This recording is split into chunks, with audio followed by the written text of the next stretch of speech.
sana kupita kiasi. Kwanza nimeona mzuri sana hiyo kampeni, ameanza kufanya mambo ya kusaidia sheria hivi, kwa sababu kweli amespeed up, yani ameongeza mbio ya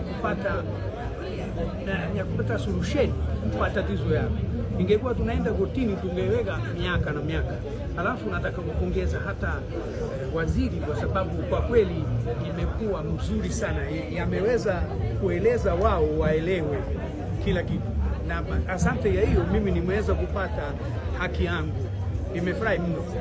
Na mama mimi nampenda, mimi mwaka huu naenda kupiga kura. Yaani wewe una kitambulisho cha kupiga kura? Mimi nimepata uraia ya Tanzania, na mwaka huu wakati nitaenda kupiga kura mama atapata kura yangu.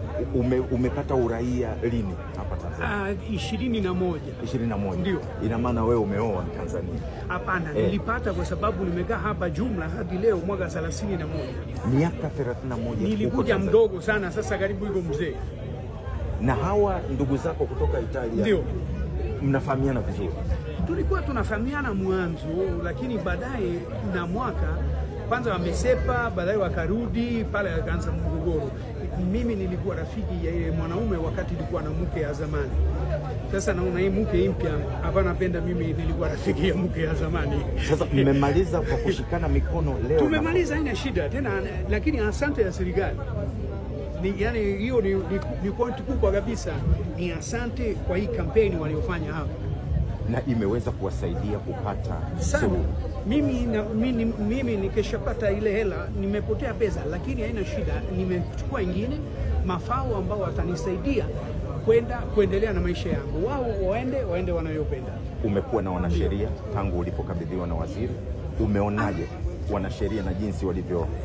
Hata mimi nimekuja na mwanasheria, lakini wakati nimekutana na waziri sijakuwa na mwanasheria, lakini nimeona waziri imekuwa mzuri sana kutendeka haki ya yote mbili.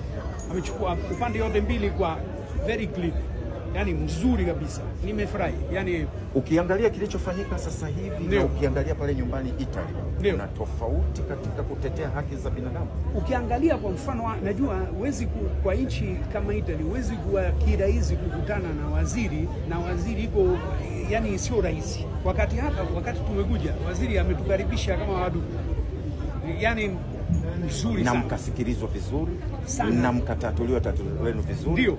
Karibu Tanzania. Asante. Kwa hiyo sasa sisi wa Tanzania ndio shemeji au kaka? Shemeji.